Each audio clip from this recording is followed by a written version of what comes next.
Pozdrav svima! Ja sam Ljubica, imam 6 godina i idem u vrtić. Bog društvo, ja sam Neven, imam 8 godina i idem u 2. razred.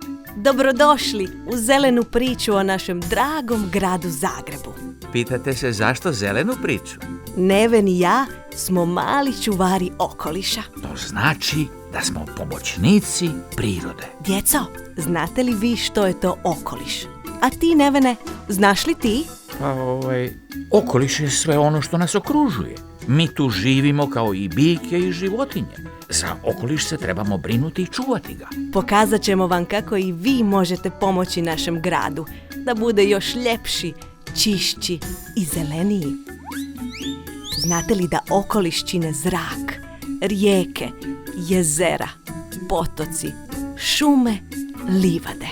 Ne zaboravi, i živa bića su dio okoliša, ali isto tako i kuće, parkovi, ulice. Nevene, znaš li da u zraku ima kisika koji nam je potreban za disanje? A kako nastaje kisik? Za nastanak kisika je potrebno sunce i biljke, a u njima se stvara kisik. One nam ga daju. Znači, bez šuma ne bismo imali kisika. Pa onda smo mi pravi sretnici jer imamo medvednicu u blizini grada. Ona je prava tvornica kisika za sve nas.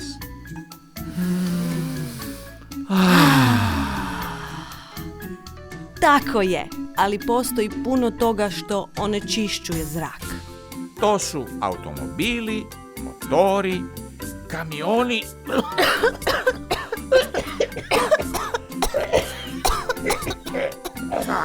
Zato moramo sačuvati naš čisti zrak.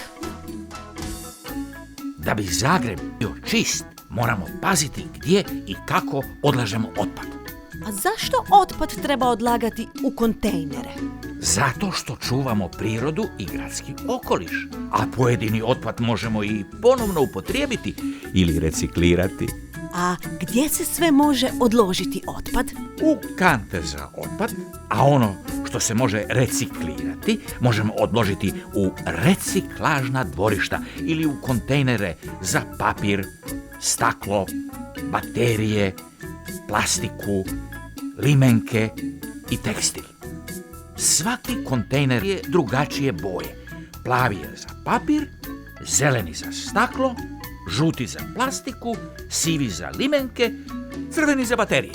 Svi ti šareni kontejneri zovu se zeleni otoci.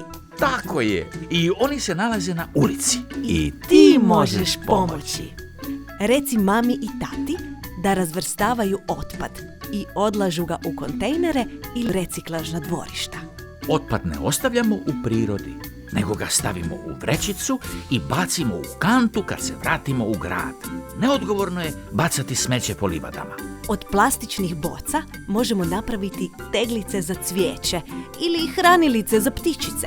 A staru odjeću nemojmo baciti, nego je prekrojimo ili je poklonimo onome kome je potrebna. A znaš što? Ja jako volim pekmez, ali nakon što ga pojedem, ostaje staklenka. Od nje možeš napraviti ukrasnu vazu za cvijeće ili stalak za bojce i olovke, ali možeš je i odložiti u zeleni kontejner. Od tog stakla će napraviti ponovno neku novu bocu ili teglu. Ne zaboravite, nije smeće sve za vreće. Voda. Baš je osvježavajuća. Mi ljudi ne možemo živjeti bez nje, a ni druga bića. A znate li što se sve sastoji od vode i gdje se voda nalazi? Naše tijelo sadrži mnogo vode. Vode ima u rijekama, potocima, jezerima, barama, oblacima, kiši i snijegu. Znaš li da je pitke vode sve manje na zemlji? Jer ju ljudi onečišćuju. Baš tako. Vrećice se ne smiju bacati u prirodu jer ih vjetar odnese u rijeke. A kako možemo uštedjeti vodu? Kada peremo zube, zatvorimo vodu. Za pranje ruku i tuširanje koristimo manji mlaz. Upozorimo tatu i mamu kada voda kapa iz slavine ili vodokotlića da ne teče uzalud. Pijmo vodu iz slavine. Ona je najbolja za piće. U današnje vrijeme. Ljudi previše iskorištavaju energiju. Na što to misliš, Nevene? Umjesto da se toplije obuku, neki ljudi pojačavaju grijanje i tako troše previše energije.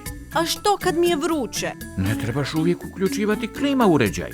Možeš prošetati do Maksimira ili do Bundeka ili do Jaruna.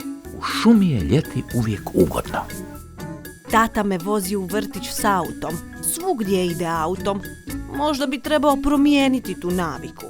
Naravno, roditelji bi se mogli koristiti tramvajem ili autobusom koji se vozi na prirodni plin i ne onečišćuje zrak. A ja se volim voziti tramvajem. Tako se može voziti puno više ljudi odjednom, a i ne stvara se gužva na cesti. Nevene, voliš li ti crtati? Volim. Imam puno crteža koje poslije odnesem u kontejner za papir.